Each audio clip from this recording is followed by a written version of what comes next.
Once, on the distant Caribbean coast of what is now Colombia, 3,000 Spaniards chose to fight to the bitter end against a massive invasion force of 27,000 men.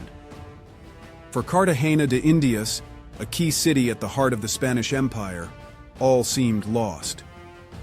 Leading the overwhelming British fleet was a seasoned vice-admiral hungry for a swift victory, Edward Vernon.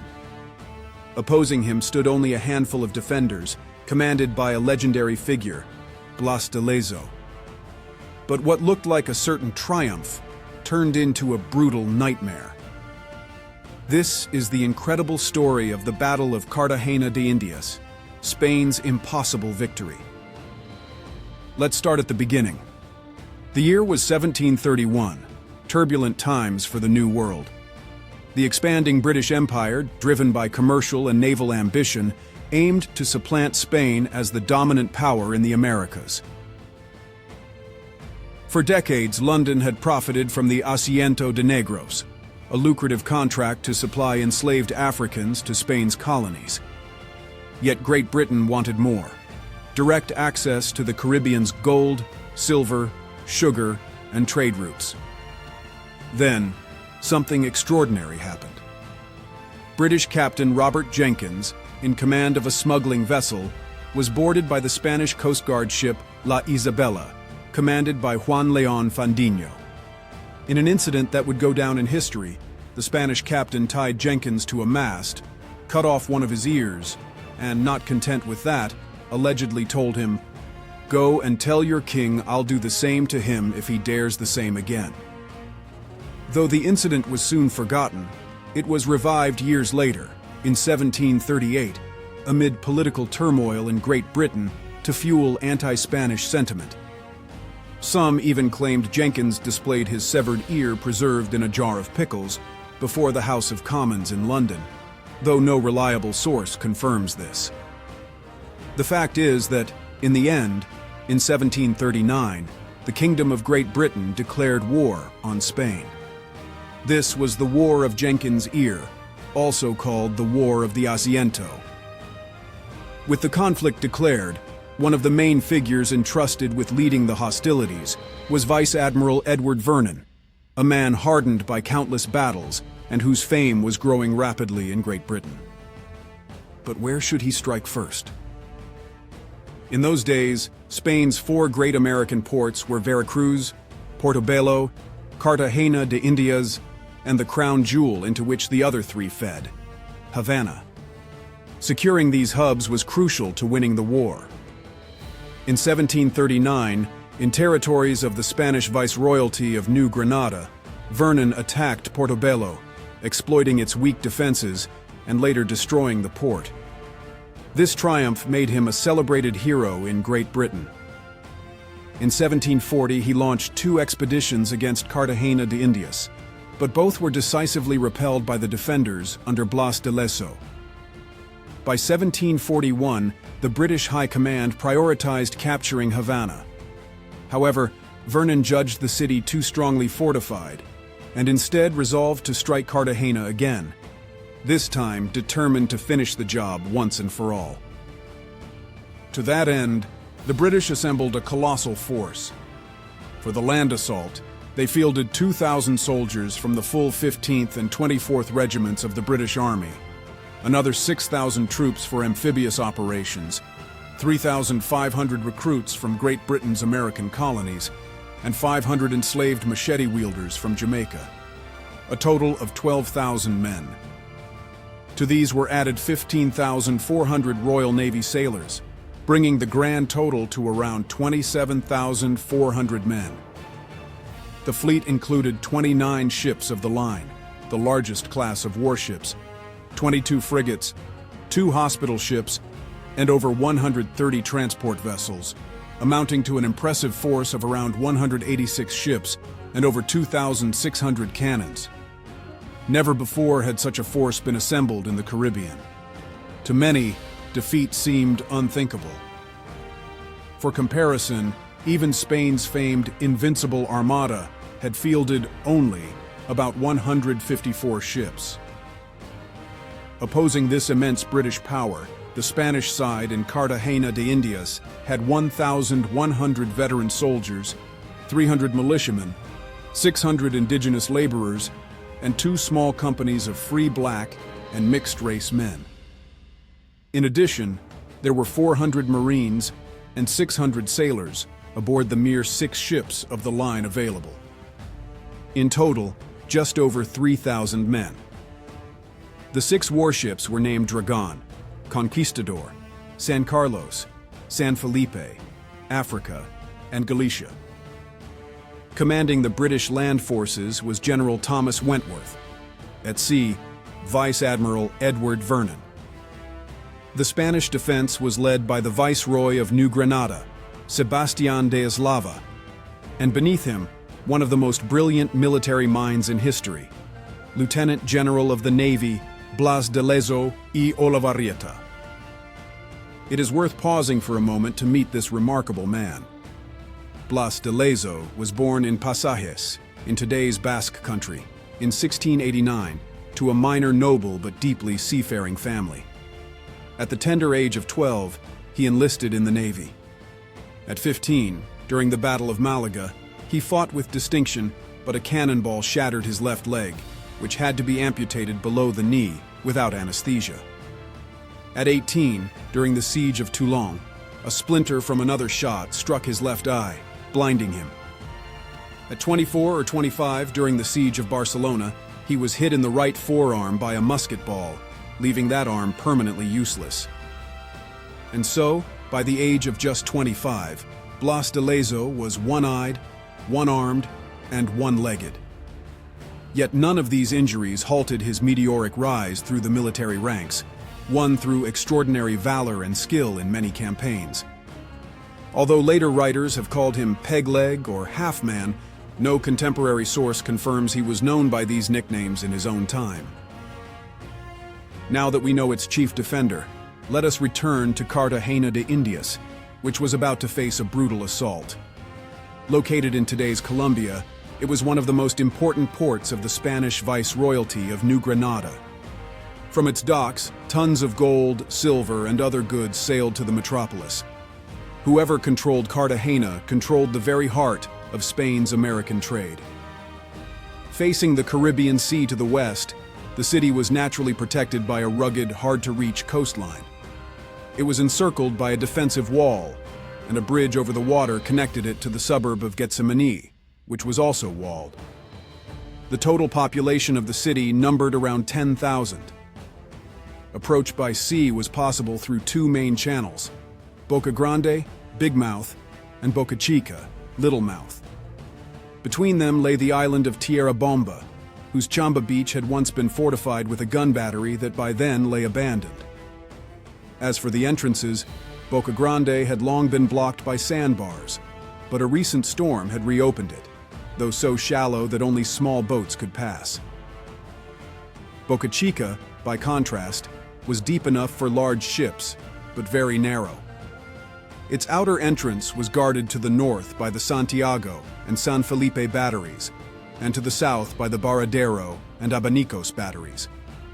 Inside, it was further protected by Fort San Luis to the north and Fort San Jose to the south.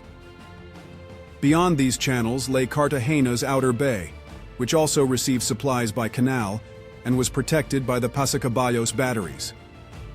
From the outer bay, one reached the inner bay, guarded by Fort Castillo Grande, also called Santa Cruz, to the west, and Fort Manzanillo to the east.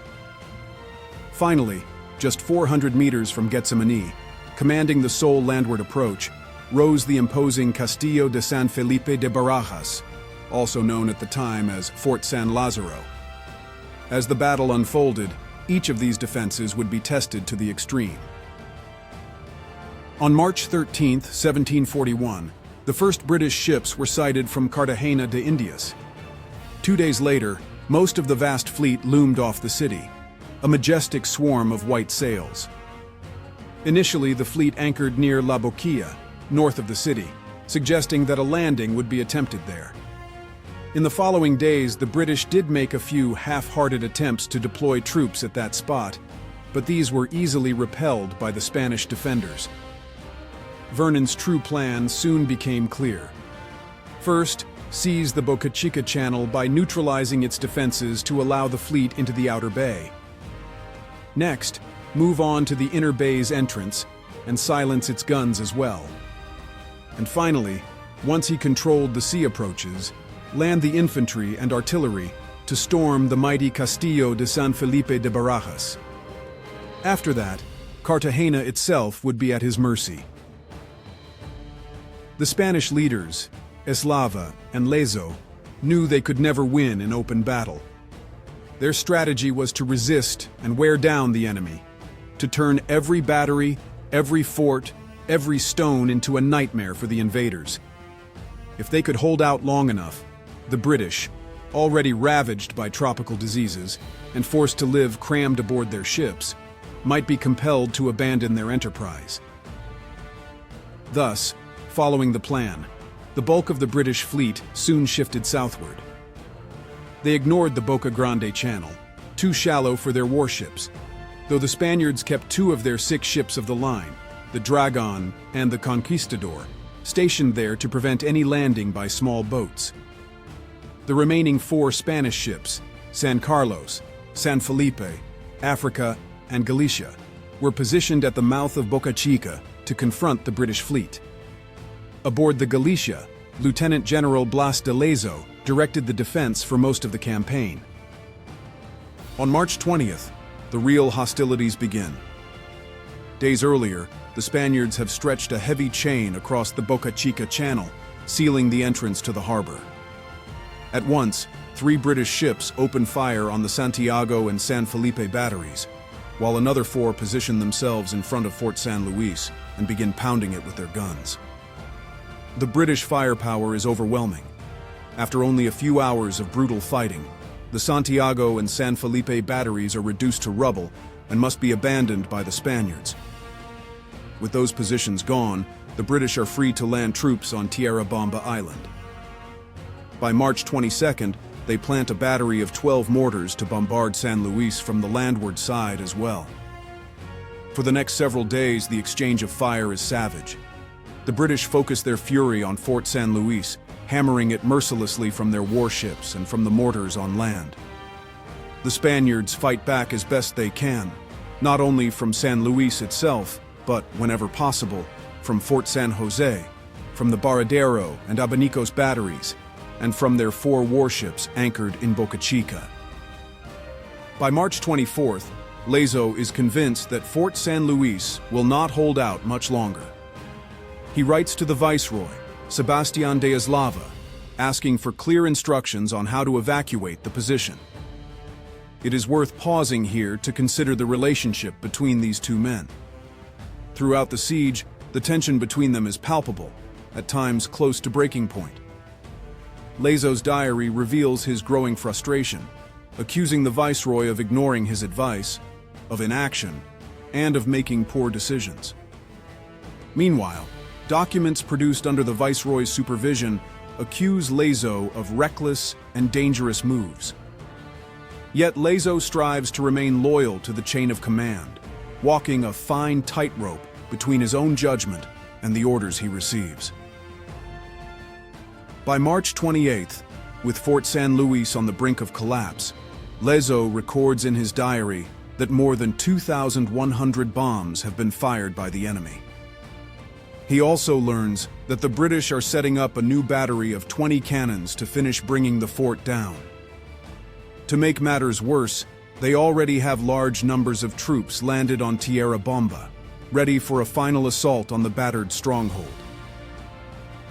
On March 29th, with more troops landed to the south of Bocachica, on the island of Baru, the British attack the Abanicos and Baradero batteries by land. Despite Spanish resistance, the British, though losing several dozen men, managed to capture both positions. They burn them and then withdraw. On March 30th, seeing that the British have not stayed in those batteries, Lezo sends a detachment to try to get Abanicos back into action. On March 31st, another Spanish party marches out from San Luis to attack the 20-cannon battery the British are building on Tierra Bamba.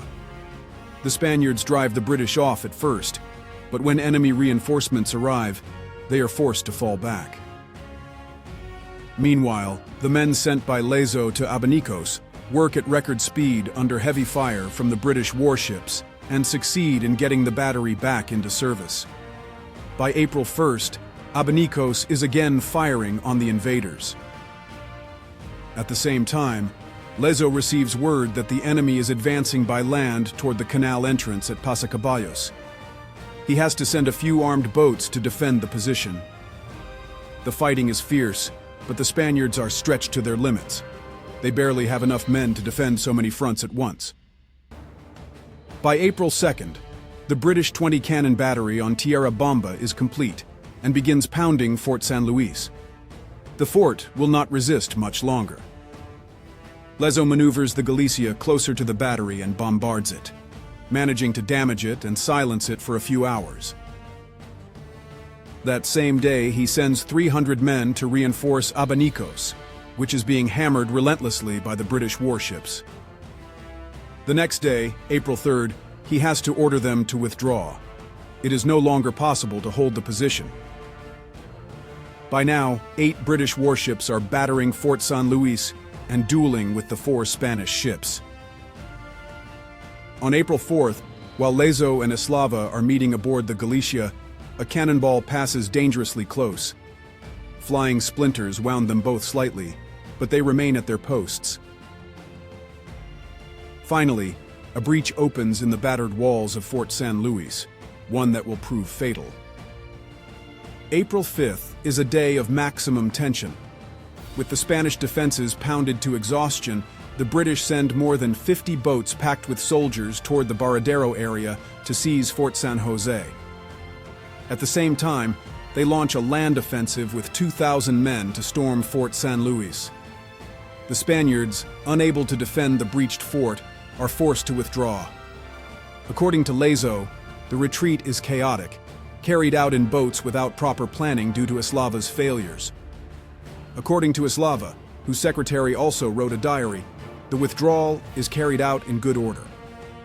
Either way, in the end, the British raise their flag over Fort San Luis. Seeing this, the few Spaniards holding Fort San Jose on the opposite shore decide to retreat as well. Thus, the British gain control of all the land defenses at Bocachica and can at last enter the outer bay. Amid the confusion, the Spaniards try to sink their 4 badly damaged warships to prevent them from falling into enemy hands. But the situation is desperate. Only the San Carlos is properly sunk, and even that is not enough to block the Bocachica channel. The San Felipe is set on fire, and the flames spread to the Africa. Finally, the Galicia, the ship where Lezo has held out for so long until forced to abandon it, is seized by the British before its crew can finish evacuating and scuttling it. Even so, most of the Spaniards manage to withdraw in boats to positions in the inner bay, where now only 2 warships, the Dragon and the Conquistador, remain to continue the fight. Lezo writes in his diary that he has spent 21 days in Bocachica, 17 of them in constant combat day and night. He notes that at least 10 enemy ships have been put out of action, and that the British have suffered heavy losses. Finally, he records that during those harrowing days, the enemy has fired more than 6,000 bombs and 18,000 rounds of cannon shot. And so Vernon strikes his first blow. It has proved far harder than he expected. The stubborn Spanish resistance has been ferocious, but the vice-admiral is at last inside the outer bay of Cartagena de Indias. He can now bring in as many ships as he wants from his giant fleet and land thousands of men with ease. Vernon already feels victory within his grasp. But the battle is not yet over. A few small Spanish merchant vessels join the Dragon and the Conquistador to help guard the entrance to the inner bay. At this point, a new dispute arises between Eslava and Lezo. Eslava favors scuttling all the ships to block the entrance. Lezo insists the warships must fight to the end, convinced that blocking the entrance will achieve little. The viceroy prevails. On April 8th, the merchant vessels are scuttled. On April 11th, it is the turn of the Dragon and the Conquistador. Spain thus loses all its remaining warships. Around this time, after consulting his chief engineer, Carlos de No, Eslava decides to evacuate Fort Castillo Grande, believing its garrison will be more useful in the defense of the city. By now, a large part of the British fleet is anchored at Punta Perico, preparing for the imminent assault. That same day, April 11th, a British warship starts bombarding Fort Castillo Grande, which has already been abandoned. Seeing no reply from the fort, the British send in boats with troops and take it, soon hoisting the Union Jack. Many more British ships quickly move into position. As for Fort Manzanillo, the accounts of Lezo and Eslava differ. Lezo writes that on April 11th it too is taken by the enemy, as it has long been abandoned. Eslava, for his part, claims that a British attack is repelled at Manzanillo. What is clear is that Manzanillo will not play a decisive role in the engagement, and will not prevent the British from carrying out their operations. On April 12th, just one day after the Dragon and the Conquistador are sunk, a British ship manages to drag the Conquistador out of position, clearing the channel into the inner bay. Lezo has been proved right. Scuttling the two ships has been futile. Now the British have made a crucial breakthrough. They can sail into the inner bay. Several of their warships hurry in and begin bombarding Cartagena. The rain of shells will pound the city for days. Moreover, with the inner bay secured, it is even easier for the British to land troops for the final assault on the city. Only one last obstacle stands between Vernon and Cartagena: the formidable Castillo de San Felipe de Barajas. On April 16th, the British begin a massive landing of troops at several points: El Manzanillo, the Tejar de Gracia, and the Tejar de Alcidia. There are skirmishes with small Spanish detachments, but the defenders have to fall back in the face of superior numbers. The British occupy La Quinta and the Tejar de Gabala, drawing ever closer to the city. The next day, April 17th, they advance even further, seizing the convent on Cerro de la Popa, a commanding height, perfect for mounting batteries to bombard the Castillo de San Felipe de Barajas.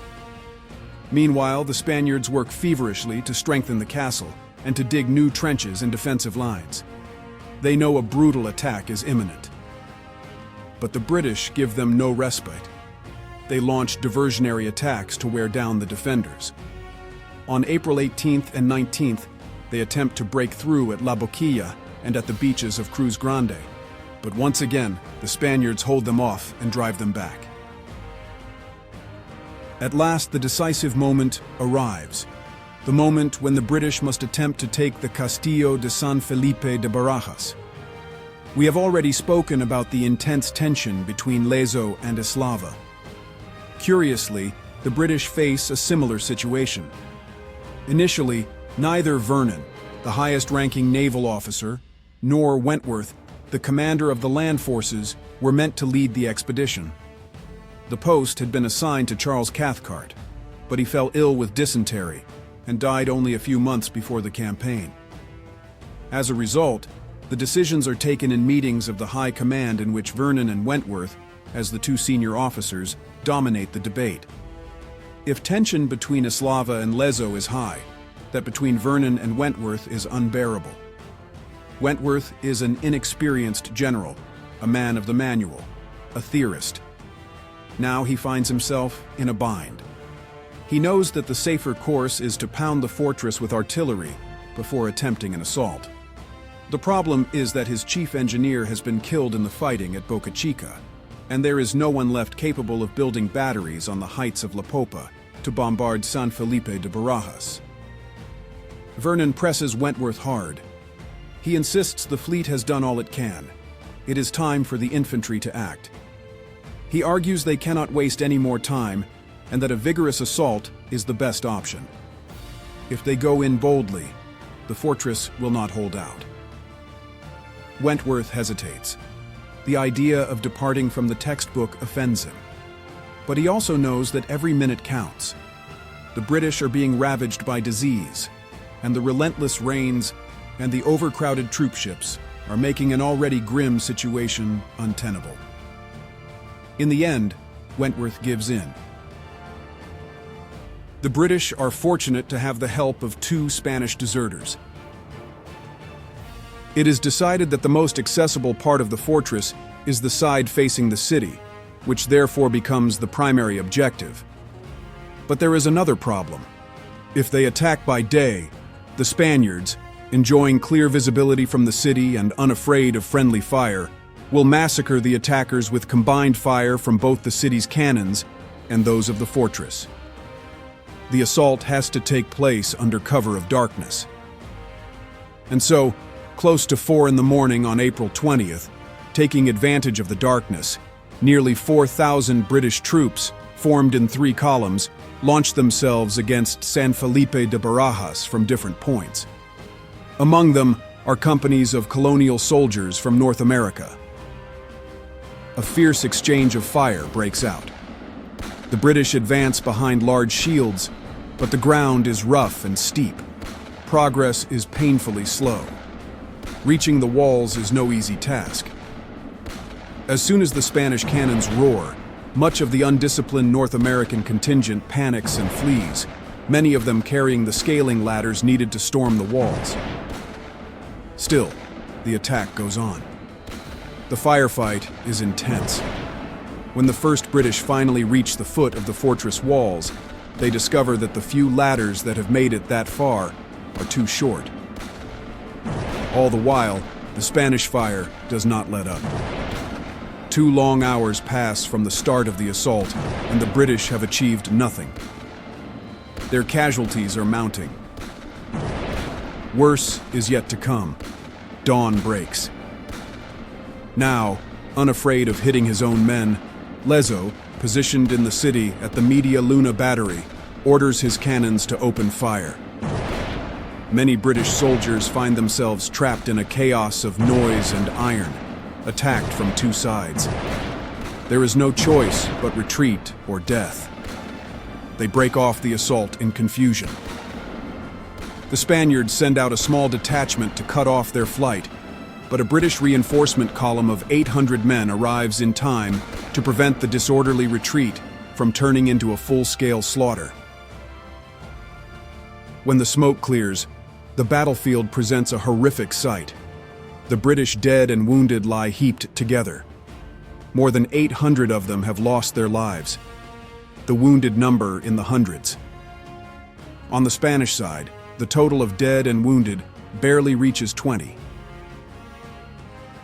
The assault gives rise to a major controversy. Some British accounts suggest that the 2 supposed Spanish deserters were in fact false deserters whose mission was to guide the attackers to the worst possible approach, making them easy prey for the Spaniards. Some historians have seen in this episode a brilliant stratagem by Lezo himself, as if he had sent the false deserters to the British. Lezo's own diary, however, says nothing of the kind. He writes simply and humbly that the unexpected outcome of the battle should not be attributed to human causes, but to the mercy of God. The morale of the British troops now collapses. The last blow has been devastating. Many are weak and sick and want nothing more than to leave at once. Wentworth summons the High Command. He is convinced that the fortress cannot be taken with the forces at hand. This time, Vernon has no choice but to agree. The British will abandon the campaign. In the following days, there are a few minor skirmishes, but nothing like the ferocious fighting of earlier weeks. On April 27th, the British set fire to the Galicia, the only Spanish warship they have managed to capture and have been using to bombard the city. That same day, they also withdraw their warships. The land attacks drag on one more day, ending on April 28th, but Cartagena holds firm. After that, the British gradually fall back from their positions. On April 30th, the last exchange of prisoners takes place. Before leaving, Wentworth, faithfully following the rulebook to the end, orders the systematic mining and destruction of all the Spanish forts and positions the British have previously captured. Then the fleet slips slowly away, quitting the nightmare of Cartagena de Indias. From the city's walls, the Spaniards watch as the British are forced to burn several of their own ships for lack of crews to sail them. On May 20th, the last British ship leaves the Spanish port. That ill-fated attempt to capture Cartagena de Indias proved catastrophic for the British. Of the more than 27,000 men who took part in the expedition, around 10,000 died from battle and disease, and at least another 7,000 were wounded or fell sick, many of them never recovering. More than 20 vessels, including several ships of the line, were either destroyed or left badly damaged. By contrast, according to the Viceroy Sebastián de Eslava, Spanish losses did not exceed 200 men, with some historians putting the figure at no more than 600. All 6 Spanish warships were also lost. So what happened to the principal actors in this drama? Edward Vernon and Thomas Wentworth lingered for months in the Caribbean, threatening the Spanish colonies, but achieving nothing to redeem their great failure at Cartagena. Both were recalled to England late in 1742. Wentworth died only 5 years later, in 1747. As for Vernon, there is a curious anecdote. During the siege of Cartagena, one of his many letters, written when the situation seemed to favor the British, was taken at home as proof of imminent victory. The news spread like wildfire, and eager craftsmen even minted commemorative medals and coins. One depicted Lezo kneeling in surrender, handing his sword to the British vice-admiral. The legend reads, "The pride of Spain, humbled by Admiral Vernon." As we know, history had other plans. Those medals celebrated a triumph that never came. Vernon is also remembered, besides Cartagena, for giving his nickname to a drink. Known as Old Grog, for his habit of wearing a cloak made of a material called grogram. In 1740, he ordered that sailors' rum be diluted with water. The men, to improve the taste, added sugar and lime, and so the naval staple known as grog was born. Despite the disaster at Cartagena, Vernon eventually reached the rank of admiral, though he later fell out with the admiralty and was dismissed. He also had a long but increasingly unremarkable political career and died aged 72. A monument in Westminster Abbey honors his memory. Its inscription contains a bitter allusion to the events at Cartagena with Wentworth. It states, "And at Cartagena he conquered as far as naval forces could carry victory." Concerning Sebastián de Eslava, he remained in Cartagena de Indias as Viceroy of New Granada for 9 years, until he requested to be relieved in 1749. During his tenure, he strengthened the city's defenses, fought maritime smuggling, and worked to improve the conditions of the native peoples, fostering notable growth in the city. He returned to Spain in 1750. He held several high offices, most notably that of Minister of War, where he implemented significant reforms. He died in 1759 at the age of 74. As for Blas de Lezo, his health deteriorated rapidly after the epic defense of Cartagena. At the same time, he saw Eslava maneuver to impose his own version of events, sending to Spain reports unfavorable to the Basque naval hero. Lezo responded by sending his own diary of the siege, containing harsh criticisms of the viceroy. But Lezo could not prevail against the better-connected Eslava, nor, in the end, against the fevers that consumed him. Barely 3.5 months after the heroic defense of Cartagena, Blas de Lezo, neglected and unhonored, died at the age of 52. It was September 1741. Spain has never been a land eager to acknowledge its heroes. Yet Lezo's stature was too great to be wholly eclipsed by history. In 1760, only a year after the death of Sebastián de Eslava, the new Spanish king, Charles III, granted the title of Marquis of the Royal Defense to Eslava's nephew, but also the title of Marquis of Oviedo to Lezo's son, in recognition of the roles played by both men during the siege. Over time, Lezo has received the honor long denied him in life. For many years, it has been an unwritten rule that one vessel of the Spanish Navy bears his name, one of the highest distinctions for a Spanish naval officer. Today, it is the frigate Blas de Lezo F-103 that upholds the tradition. Many cities across Spain have streets named after him. In Madrid, a magnificent bronze statue, 3.5 meters high, pays him tribute in the Plaza de Colón. Cartagena de Indias also honors him with a statue. And what would likely have pleased the intrepid commander most is that in 2009, almost 270 years after his great triumph, at the foot of the Castillo de San Felipe de Barajas that he had defended so valiantly, a plaque was installed in accordance with his last wish. It reads, "Here Spain defeated England and its colonies." As for the War of Jenkins Ear, or the War of the Asiento, it became entangled with the War of the Austrian Succession, ending in 1748 with the signing of the Treaty of Aix-la-Chapelle. In the Americas, the British failed to achieve their aims, and Spain kept its possessions. Undoubtedly, the events of 1741 in Cartagena de Indias proved decisive for the history of the continent. Some scholars have argued that in those days it was not merely a city, nor even a viceroyalty that was saved, but an empire. Had those 3,000 Spaniards not held out against 27,000 British, and had the latter captured that key city in the heart of Spanish America, perhaps today, the language spoken in those lands would be English.